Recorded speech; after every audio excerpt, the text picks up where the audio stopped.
오늘은 레위기 25장인데 그 다음에 이제 13절부터 마지막 55절까지는 그 희년에 대해서 이제 다른 여러 가지의 이제 있을 수 있는 일들을 쭉 열거하시면서 어떻게 할 것인가 이제 이런 것들을 쭉 말씀하시는 거죠. 그래서 1절부터 7절까지는 가나안 땅에 들어가면은 그 땅에서 그 땅에 안식년을 두라는 겁니다. 땅도 안식하게 하라. 그래서 7년째는 안식년을 두라는 것이고, 이제 8절 이하에는 이제 희년에 대해서 말씀하시는 겁니다. 그 안식년을 7번 한 그 다음 해, 그러니까 안식년이 7번 되면은 77이 49년이 되죠. 49년이 지난 50년째를 희년으로 선포하라는 얘기입니다. 나팔을 크게 불어서 희년으로 선포해서 이제 그때는 모든 팔렸던 종들도 다 이제 자유를 얻게 되고, 그리고 팔았던 기업, 땅 이런 것이 다 원래의 주인에게로 다시 다 돌아오게 되어지는 이와 같은 희년이다, 이런 뜻인 겁니다. 일곱 안식년이 지난 50년째 되는 해를 이와 같이 희년으로 선포해가지고 모든 이제 종되었던 자들이 자유하게 되어지고 기업이 원래의 주인에게로 돌아오게 되어지는 이제 이와 같은 것을 지금 말씀을 하고 있어요. 그리고 이제 전부 다 이제 안식일에서부터 기인돼서 안식일, 안식년, 그리고 희년 이렇게 지금 이제 연결이 다 되는 겁니다. 그 맥락은 다 똑같은 거예요. 맥락은 다 똑같은 거예요. 그럼 안식일의 실상이 뭐라고 그랬어요? 안식일의 실상은 하나님 나라인 거예요. 하나님의 나라를 가면 우리는 영원한 안식이 되는 거예요. 영원히 쉬는 거예요. 이 땅에서는 수고와 슬픔이고 고생이요 고난이 겹쳐지고 이어지지만 하나님 나라에서는 영원한 안식이 됩니다. 그리스도 안에서 참된 평강을 누리게 되어지는 것이죠. 그것이 안식일의 실상이 되는 거예요. 또 안식년도 역시 마찬가지고, 그러면 더 연장된 선상에 있는 희년도 역시 마찬가지인 거예요. 이제 그것을 통해서 하나님 나라에서의 안식을 우리에게 이제 영적으로 설명을 해주는 겁니다. 그러면 이제 1절부터 7절까지는 가나안 땅에 들어가면은 그 땅에 안식년을 선포하고 7째 되는 해를 땅도 너희들이 가꾸지도 말고 파종도 하지 말고 그냥 그대로 두라는 거예요. 그대로 둬서 자연적으로 나오는 그와 같은 양식들은 그것도 거두지를 말고 그대로 두어서 종들이나 남종들이나 또는 이방인 객들이 와가지고 있을 때 또는 짐승들도 그것을 다 먹게 하라는 얘기죠. 그렇게 이제 안식년을 땅도 쉬게 하라 이겁니다. 땅도 이제 막 일부러 갖고 와서 여러 가지 이제 그렇게 하지 말고 다 쉬게 하라. 그래서 이 땅도 하나님의 주권 속에 있는 것이니까 하나님 안에서 그것도 쉴 수 있게 하라는 얘기예요. 그것도 쉬라는 얘기예요. 이것은 이제 앞서 말한 바와 같이 안식일의 실상이 하나님 나라이고, 그 안식을 통해서 이제 우리로 하여금 하나님 나라를 바라보게 하는 것이죠. 피조물들도 사실은 전부 다 그리스도 하나님의 피조물들이고 하나님의 만물의 주권이 하나님께 있으니까 모든 피조물들도 하나님 안에서 안식을 해야 되는 거예요. 그래서 이제 땅도 쉬라 이렇게 말씀하고 있고, 로마서 8장 21절을 보면은 그 바라는 것은 피조물들도 썩어짐의 종로로 탄 데서 해방되어 하나님의 자녀들의 영광의 자유에 이르는 것이라. 그래서 피조물들도 하나님의 나라의 자유에 이르는 것, 하나님의 아들들에게 속하여서 하나님의 나라의 영원한 안식에 이르기를 피조물들도 바란다 이겁니다. 그러면은 피조물들도 하나님의 아들들의 자유에, 그 영광에 이르기를, 영광의 자유에 이르기를 소망하고 있는데, 하나님의 자녀들은 더더군다나 그래야 되는 것이죠. 그렇죠? 하나님의 자녀들은 이 안식일을 맞이할 때마다, 다시 말하면 주일을 맞이할 때마다 실제 이 교회가 어디예요? 교회가 하나님의 나라인 것이죠. 교회가 하나님의 말씀이 다스려지는 하나님의 나라예요. 그러면 안식일, 주일날 예배를 통해서 무엇이 자꾸 소망이 되어야 되는 거예요? 하나님의 나라가 계속해서 소망이 되어야 되는 것이고, 신앙이 장성한 자가 이르게 되어지면 주일날 예배를 통해서 뭘 누려야 되는 거예요? 안식을 누려야 되는 거예요. 그러니까 히브리서 4장에 뭐라고 해요? 저 안식에 들어가기를 힘쓰라 이거예요. 이미 그 안식에 들어간 자들도 있다. 이미 그 안식에 들어간 자들은 하나님이 쉬신 것 같이 자기도 쉰다 이거예요. 그러니 너희들도 저 안식에 들어가기를 힘쓰라. 히브리서 4장 10절 11절 말씀에 그렇게 말씀을 하고 있어요. 그럼 그 안식에 들어가기를 힘쓰라는 것은 그리스도 안에서 그와 같은 안식을 누리는 자가 되어야 되는 거예요. 무엇을 통해서? 주일날 예배를 통해서 그 안식을 누려야 되는 거예요. 그래, 그리스도 안에서 그와 같은 안식을 누리는 자가 되어져야 그 나머지 엿새 동안 세상과 접하며 살 때에도 세상에 속하지 아니하고 그와 같은 하나님의 나라의 일꾼으로서 사명을 감당해 나갈 수가 있게 되어지는 거예요. 그것이 안식일이 우리에게 주는 영적인 의미인 것인데, 그런데 이제 오늘날 아직도 이 안식일을 갖다가 육신적인 유대인들처럼, 육신적인 이스라엘처럼 안식일을 그렇게 지키는 자들이 있어요. 안식일날 예전에 있던 교회 한 장로가 그런 분이 한 분 있었어요. 주일날은 아무것도 사지도 아니하고 나가지도 아니하고 부엌에 가스가 떨어져도 가스도 안 사요. 그런 이제 막 안식일에 그냥 율법적 안식일에 꽉 찌들어 있는 것이죠. 안식일의 참된 의미가 무엇인지를 모르는 거예요. 이게 율법이나 복음이 어떠한 관계에 있는지를 깨닫지를 못하고 율법에 그냥 안식일날 부엌에 불도 피우지 말라 하는 구약적 율법적 개념에 아주 몸에 딱 배가지고서 안식일을 요즘도 그렇게 지키는 그리스도인들이 있다 이거예요. 그것은 이 하나님의 말씀이 무엇을 의미하는지를 깨닫지 못하기 때문에 그러는 것이죠. 그러면 그냥 뭐 주일날, 안식일날 그냥 허랑방탕하게 그렇게 살아도 되느냐. 그것을 말하는 것이 아니에요. 우리가 참된 그리스도 안에서 진리를 깨닫고 있다면 오히려 율법을 굳게 지킨다. 로마서 3장 31절에 그렇게 말씀하고 있잖아요. 그런즉 우리가 믿음으로 말미암아 율법을 폐하느냐? 그럴 수 없느니라. 도리어 율법을 굳게 세우느니라. 율법을 굳게 세운다면 그럼 다시 율법으로 회개를 한다 이런 뜻인가요? 아니란 말이에요. 너희를 자유케 하는 온전한 율법인 거예요. 우리는 그리스도 안에서 이미 율법으로부터 자유로운 자가 된 것이죠. 그렇게 율법이 우리에게는 이제는 그리스도 안에서 그 율법을 지켜야 천국에 가느냐 상급을 받느냐 이런 문제가 아니고 이제는 율법이 우리에게 생명의 법으로 바뀌어진 거예요. 복음 안에서. 그러니까 고린도전서 9장 20절 이하에 사도 바울이 이렇게 지금 말하고 있어요. 유대인들에게는 내가 유대인과 같이 된 것은 유대인들을 얻고자 하며 율법 아래에 있는 자들에게는 내가 율법 아래에 있지 아니하나 율법 아래에 있는 자같이 된 것은 율법 아래에 있는 자들을 얻고자 하며 율법 없는 자에게는 내가 하나님께 율법 없는 자가 아니요 도리어 그리스도의 율법 아래에 있는 자나 율법 없는 자와 같이 된 것은 율법 없는 자들을 얻고자 함이라. 사도 바울에게는 율법이 지금 중요한 게 아니에요. 율법에서는 이미 자유한 자가 된 거예요. 예수와 함께 옛사람은 십자가에 못 박혀 죽었으니까 이제는 율법적인 구속에서 완전히 벗어난 거예요. 그러나 율법이 있는 자들에게는 율법 안에 있는 자가 행하고 율법이 없는 자들에게는 율법이 없는 자가 행한다 이게 그것이 중요한 것이 아니죠. 그러니 율법과 복음의 관계를 온전히 깨닫지 못하면은 그냥 이 안식일을 구약적 율법적 개념으로 그렇게 지키는 그리스도인들이 오늘날도 있는 거예요. 안식일의 실상은 하나님의 나라예요. 그리고 오늘날도 우리가 안식일 주일을 통해서 예배를 드리게 되어지면 그것을 통해서 우리에게 안식을 주시는 것이고 안식을 누릴 수 있는 자가 되어야 되는 거예요. 그것이 참된 주일을 지키는 성숙한 신앙인 겁니다. 온전한 신앙은 장성한 신앙이 되어지면 예배를 통해서 평강을 누리고 하나님의 나라가 우리 안에 신앙에서 회복이 되어지고 그것을 통해서 세상에 속하지 아니하고 세상을 이길 수 있는 자가 된다 이겁니다.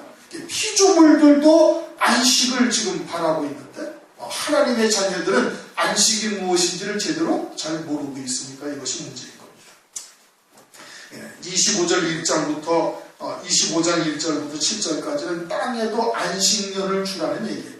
하나님의 것이니 하나님 안에서 안식할 수 있게 하라 이런 뜻이고 8절부터 이하에 쭉 나오는 것이 이제 희년이라는 것을 이제 말씀을 하고 있는 겁니다.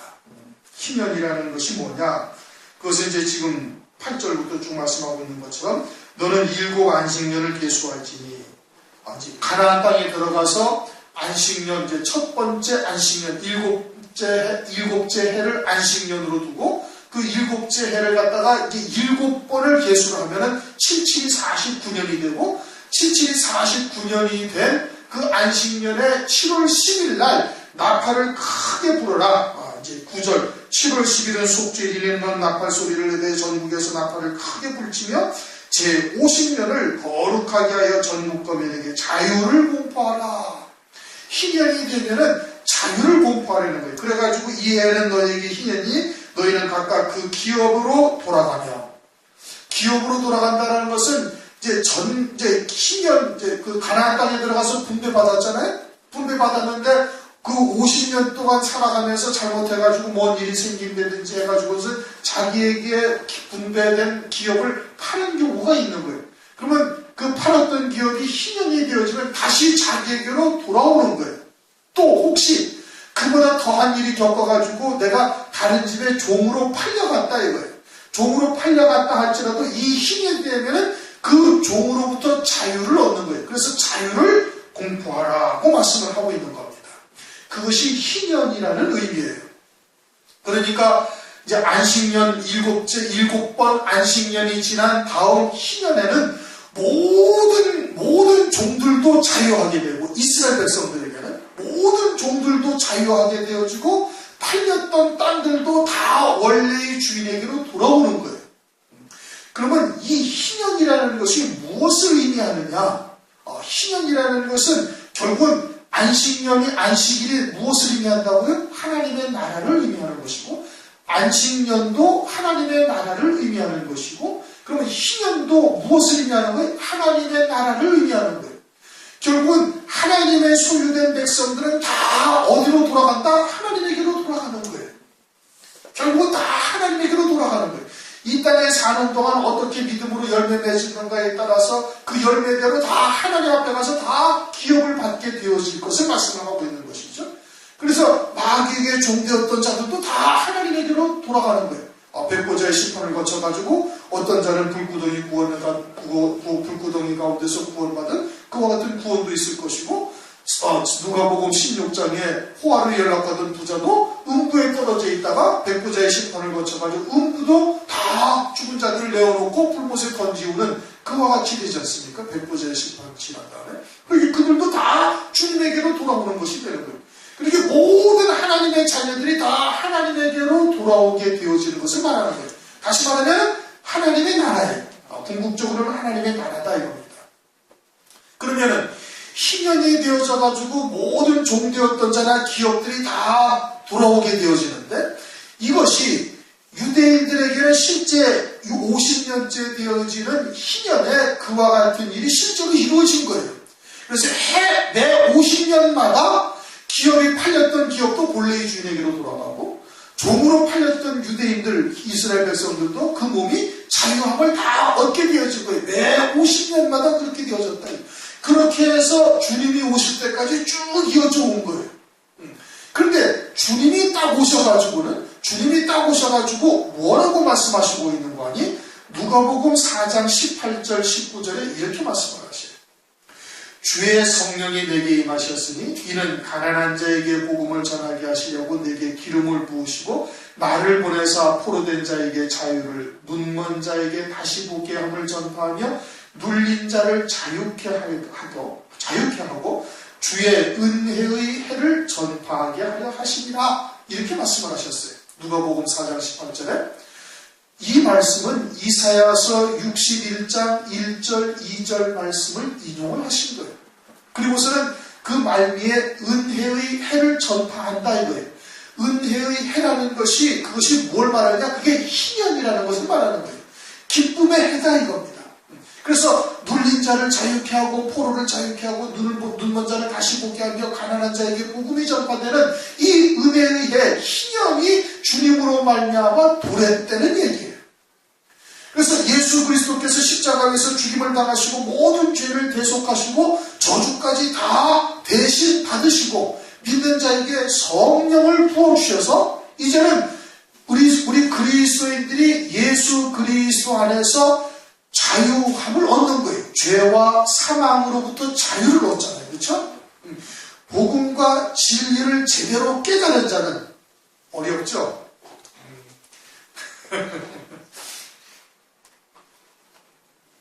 지금 무슨 말씀인지 지금 이해가 되시나요?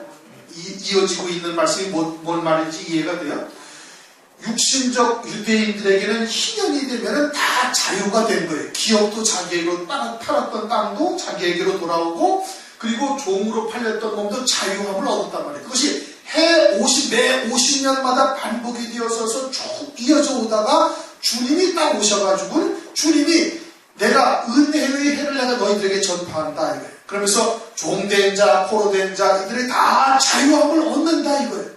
그 은혜의 해라는 것이 희년이라는 뜻이고, 그것이 그리스도인들에게 영적으로 성령이 임하셔서 그것이 우리에게 성취가 된 거예요. 희년이. 당시의 육신적인 유대인들에게는 실제 이 땅과 실제 종되었던 자들이 자유를 얻었고, 이제 영적으로 예수 안에서 그리스도인 된 자들은 성령으로 말미암아서 이제는 희년이 우리에게 선포가 되어져서 죄와 사망의 권세에서 우리가 자유를 얻었어요. 자유를 얻었고 하나님 나라의 기업을 얻을 수 있는 자가 딱 된 거예요. 그래서 신앙이 성숙한 자, 이제는 어린아이의 신앙에서 청년의 신앙, 장년의 신앙으로 자란 자가 되어지면은 아버지의 기업을 다 잇는 자가 다 되는 거예요. 그렇게 그 땅이 내게로 돌아온다 이겁니다. 내게로 돌아오고, 그리고서는 죄의 권세, 사망의 권세에서 완전히 자유로운 자가 딱 되어져서 이제는 영적으로 그리스도 안에서 우리에게 희년이 완성이 된 거예요. 영적으로 완성이 된 거예요. 마치 육신적인 유대인들이 기업을 다시 찾고 종되었던 것에서 풀려나 자유로운 자가 된 것과 같이 우리가 영적으로는 그렇게 되었다 이겁니다. 그래서 성숙한 신앙이 장성한 분량에까지 이르게 되어지면은 하나님 아버지의 기업을 다 잇는 자가 되어질 뿐 아니라 완전히 자유로운 자가 되는 거예요. 포로에서부터 눌린 자로부터 완전히 자유로운 자가 성취가 된다 이겁니다. 우리가. 그리고 그렇게 성취된 자들이 하나님 나라에서 이제는 영원히 그것을 누릴 수 있는 자가 된 거예요. 그러니 오늘날 우리들에게는 영적으로 그러한 희년이 선포가 되어지고, 오늘날 우리들과 그 희년을 우리가 누릴 수 있는 자가 된 거예요. 누구로 말미암아? 그리스도로 말미암아. 그래서 그리스도께서 누가복음 4장 18절 19절에 이사야서 61장 1절 2절 말씀을 가지고 이 은혜의 해가 선포되어졌고 이 말씀이 너희에게 응하여졌다. 누가복음 4장 21절에 그렇게 말씀합니다. 그 말씀이 응하여졌다는 거예요. 희년이 우리에게 성취가 됐다 이겁니다. 누구로 말미암아서? 그리스도로 말미암아서. 그리고서는 하나님께서 그 희년이 완전히 성취되어질 것을 또 성경에 약속을 하셨는데, 그것이 어디에 있냐면 다니엘서 9장에 있어요. 다니엘서 9장을 한번 보십시오. 다니엘서 9장 24절을 보면 이제 말씀 24절부터 27절 이제 71회를 말씀을 하시죠.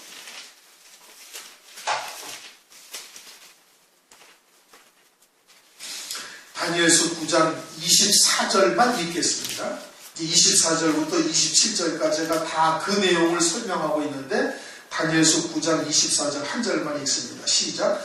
네 백성과 네 거룩한 성을 위하여 70일에로 기한을 정하였느니 허물이 마치며 죄가 끝나며 죄악이 영속되며 영원한 의가 드러나며 이상과 예언이 응하며 또 지극히 거룩한 자가 기름 부음을 받으리라. 아멘. 그러면서 이제 70일에 대해서 27절까지 쭉 말씀을 하고 있고, 오늘날 우리들에게는 이제 한 일에만 지금 남아있는 거예요. 69일에는 다 끝나고. 그런데 70일에가 다 지나게 되어지면 어떻게 된다?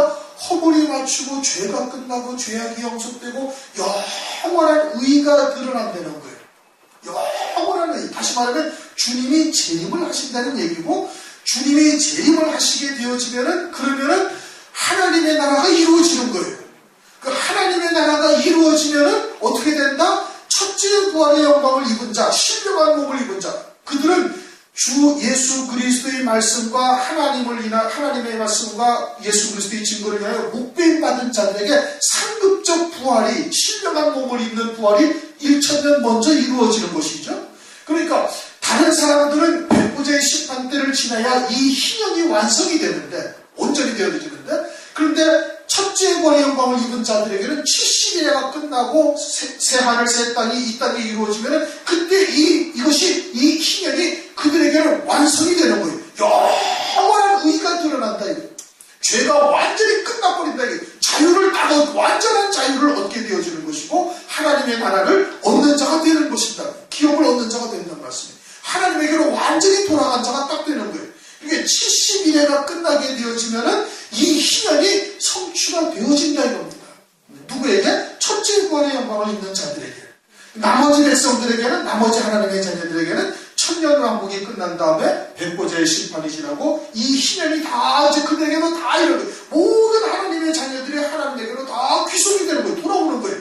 마귀에게 종되어서 살아서 일생을 그렇게 살던 자들도 다 돌아오고, 모든 기업이 하나님의 백성들에게, 그때 하나님의 백성들에게 열매를 맺은 대로 이제 다 분배가 되어지는 거예요. 그러니까 자기의 기업이 자기에게로 돌아온다 이겁니다. 그리고 종되었던 자들도 팔렸던 자들도 다 자유함을 다 얻게 되어지는 거예요. 언제? 하나님의 나라에서. 그리고는 첫째 구원의 영광을 입는 자들은 천년 앞당겨서 그것이 실상이 되는 거예요. 그래서 죄가 끝나고 허물이 끝나고 영원한 의가 드러나고 이제는 완전한 하나님의 나라가 우리에게 성취가 되어지니 참된 안식이, 완전한 희년, 은혜의 해가 그때 완전히 선포가 되는 거예요. 그리고 오늘날은 우리가 영적으로 그것을 영적으로 이미 성취된 자는 거예요. 그러니까 저 안식에 들어가는 자는 이미 자기 일을 쉬신 것 같이, 쉬는 것 같이 다 쉰다. 하나님이 자기 일을 쉬신 것 같이 다 쉬니까 너희들도 저 안식에 들어가기를 힘쓰라고 말씀을 하고 있는 거예요. 지금 어떻게 얘기가 됐는지 이해가 다 되셨죠? 희년이라는 제도를 통해서 뭘 말하는 거예요? 하나님 나라를 말하는 거예요. 그때는 모든 하나님의 자녀들이 종되었던 자들도 다 돌아온다 이거예요. 또 기업을 막 불렸던 자들도 그 기업을 다 누리게 되는 것이고, 팔렸던 기업은 또 자기에게로 다 돌아오는 거예요. 그것이 실상은 하나님의 나라에서 그렇게 이루어지는 것인데, 그것이 그리스도께서 초림하심으로 말미암아서 이 은혜의 해가 선포되었다. 은혜의 해가 너희에게 응하였다 라고 지금 주님께서 말씀을 하시는데, 그러면 그것이 무엇이 응하여졌는가? 이제는 성령이 임하심으로 영적으로 우리에게 성취가 된 거예요. 그러니까 이제는 영적으로 성취가 됐는데, 그것을 이미 주님은 우리에게 이미 다 이루어졌다고 말씀을 하고 있어요. 그러니까 믿음이 장성한 분량에 이른 자, 참된 복음과 진리가 무엇인지를 깨달은 자는 이 은혜의 해가 이미 우리에게 선포가 되어져서 그 안식에 들어가고, 또 아직 신앙이 여린 자는 그 안식에 들어가려고 지금 힘을 쓰고 있는 거예요. 그리고 이제는 그 안식을 이미 누리는 자도 있다 이겁니다. 누리는 자도, 이 땅에서 누리는 자도 있는 거예요. 그러다가 그 육신의 장막을 벗게 되어지면 누리게 되어지는데, 그런데 그 최종적으로 모두에게 이루어지는 것은 71회가 끝나게 되어지면 이루어진다고 말씀을 하고 있다 이겁니다. 7회의 10배가 되어지면 71회가 되는 것이죠.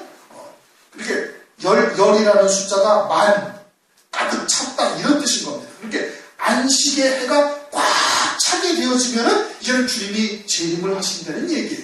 그때 대해서는 이 땅에서 실제 그것이 이루어지고, 그리고는 모든 하나님의 자녀들은 그 천년왕국이 끝나고 백보자의 심판이 되어지면 그때 완전히 이제는 마귀에게 종되었던 자들도 다 돌아온다 이겁니다. 하나님 앞으로 다 돌아와서 그 심판을 거쳐서 각자 하나님 나라에서 그 유업을 잇는다 이겁니다.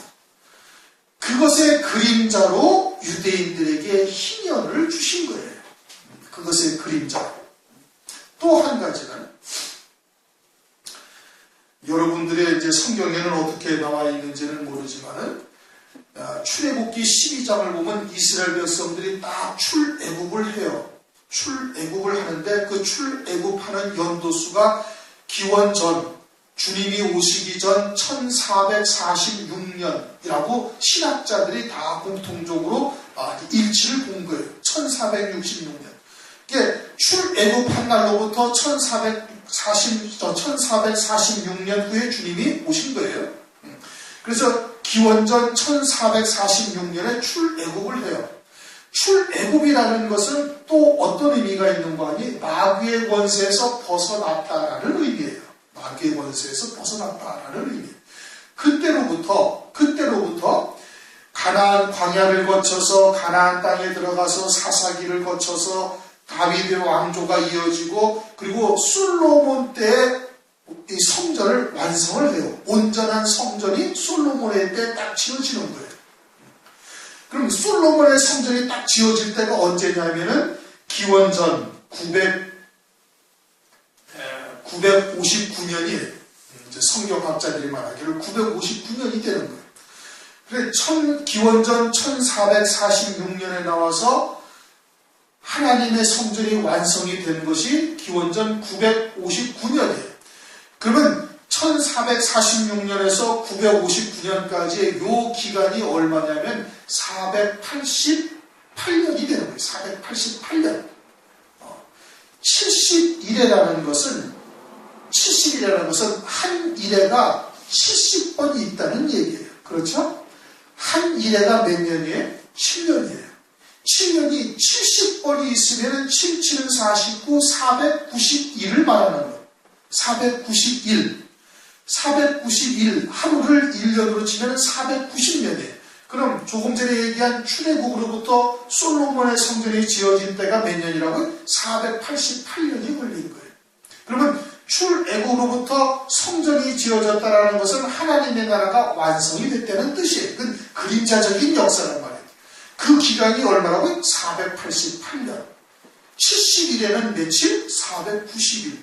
그러면 그 기간이 결국은 하나님의 나라가 완성되는 기간과 똑같은 거예요. 그래서 출애굽으로부터 역대하 몇 장이에요? 역대하 7장에 솔로몬 성전이 완성이 된 때까지가 70일회를 하루를 1년으로 쳤던 기간과 동일한 기간이 되는 것이고, 그렇게 해서 주님이 71회가 되어지면 반드시 그와 같은 하나님의 나라가 하나님의 성전이 이루어질 것을 그림자적으로 계시한 거죠. 무슨 얘기인지 이해가 되십니까? 어렵죠, 그렇죠? 그렇게 해석을 하면은 중국에서처럼 또 너무 영적으로만 해석을 한다 그러는데, 하나님의 말씀이 영인 거예요.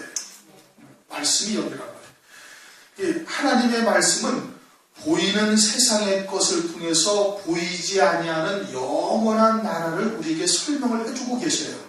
그러니까 이것을 문자대로 보면은 그것을 크게 오해를 하는 거예요. 하나님의 나라에 다윗과 밧세바가 간통하는 사건이 있는 게 아니고, 그와 같은 것을 통해서 영생과 관계된 하나님의 뜻을 우리에게 주시는 것이란 말이에요.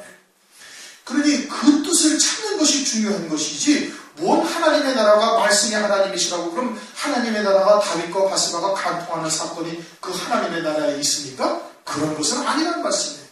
그러니까 오늘날 전부 다 그냥 문자적으로만 하나님의 말씀을 해석을 하고, 그러다 보니까 그냥 부모를 공경하라는 것이 육신의 부모만 한다. 그러면 마태복음 23장에 땅에 있는 부모를 부모로 하지 말라고 말씀하고 있으니, 그러면 하나님의 말씀이 어떻게 맞는 거예요? 출애굽기 20장에 부모를 공경하라는 말씀이 맞는 거예요? 마태복음 23장 9절에 땅에 있는 부모를 부모로 하지 말라 하신 말씀이 맞는 거예요.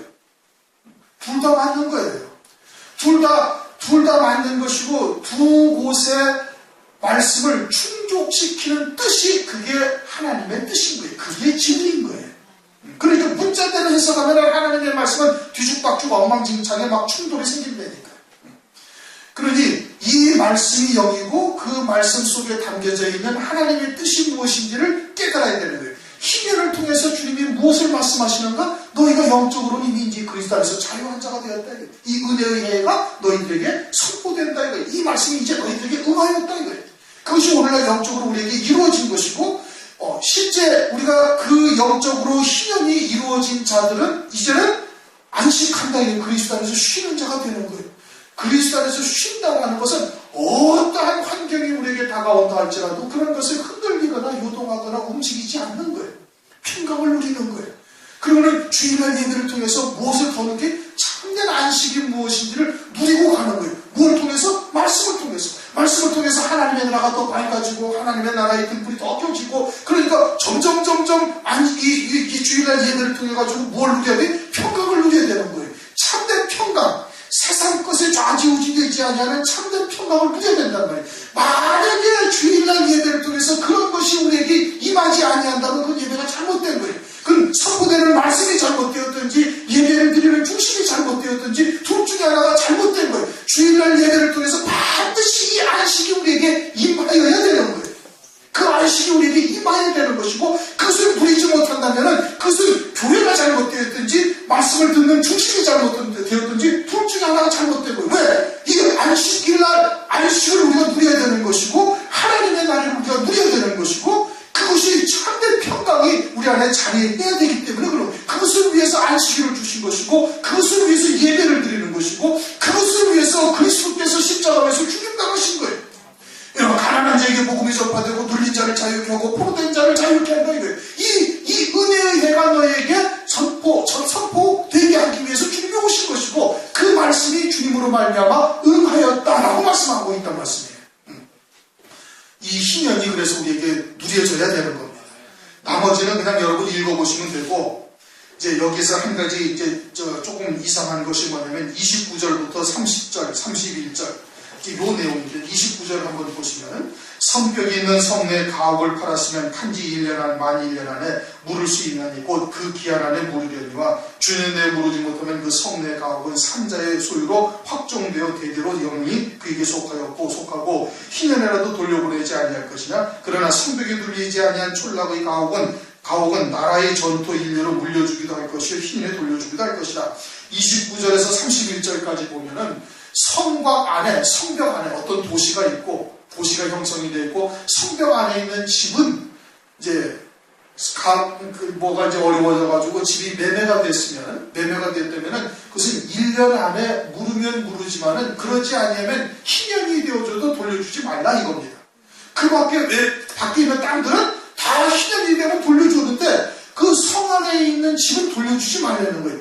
왜 그런가? 그리고 이제 그 다음에 32절부터는 레위 족속의 집은 성 안에 있다 할지라도 그것은 희년이 되면 돌아간다. 원래 레위인에게로 돌아간다. 그러나 레위인이 아닌 다른 사람의 집은 성곽 안에 있는 집이라면은 1년 안에는 물을 수 있지만 1년이 지나면은 희년이 되어도 원래 팔았던 사람에게로 돌아가지 못한다. 지금 이런 말씀이에요. 그럼 일반적인 희년의 규례와는 조금 달라요. 그렇죠?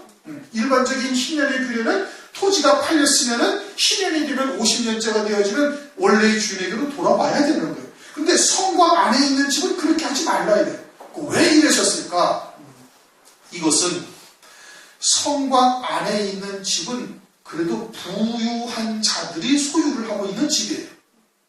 근데 부유한 자들이 있던 그 소유했던 집은 다시 원래의 주인에게로 돌아오면 또 부가 대물림이 되는 소지가 아주 다분히 있는 거예요. 그러나 밖에 있는 토지나 사냐나 이런 것들은 그저 근근히 농사지어서 겨우 입에 풀칠하고 뭐 조금 여유가 있으면 있을까? 그러지 못한 그냥 근근히 먹고 사는 사람들일 것이기 때문에 그것은 반드시 돌려줘야 되는 것이고 즉 다시 말하면 빈익빈 부익부와 같은 현상들이 벌어지지 않도록 하나님께서 배려하시는 차원에서 하신 거예요. 그래서 성곽 안에 집은 매매가 되었다면 1년 안에 물은다면 물을 수 있죠. 그 주년이라는 것, 30절의 주년이라는 것은 1년 안에 물으면 물을 수 있지만은 1년 안에 이 팔았던 자가 돈을 가져와서 다시 되찾아갈 수는 있지만 그러지 못한다면 희년이 되어서라도 그 원래 팔았던 자에게 돌아가지 못한다 이겁니다. 부가 대물림되지 못하게 하시기 위해서 그러는 거예요. 다시 말하면 빈익빈 부익부의 현상이 유대 사회에서는 있어서는 안 된다. 토지는 영원히 하나님의 것이고 하나님께서 그와 같은 이제 제도를 이제 만들어 놓으신 것이죠.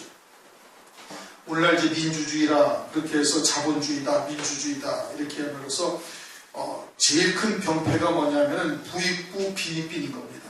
부자들은 점점 더 부자가 되고 가난한 사람들은 점점 더 가난해지는 것이 이제 오늘날의 현상 잘못된 것이거든요. 그런 것을 방지하기 위해서 이제 하나님께서 29절부터 31절까지 특별한 조항을 하나 두신 거예요.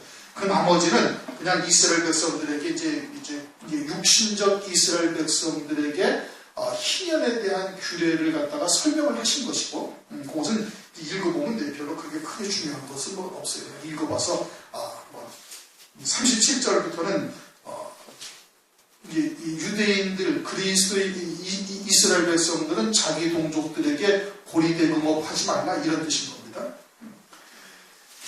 그 밖에는 이제 그냥 읽어서 쭉 이해하면 되는 거예요. 희년이 무엇이냐라는 그 본질적인 것을 우리가 깨달아야 되는 거예요. 그렇죠?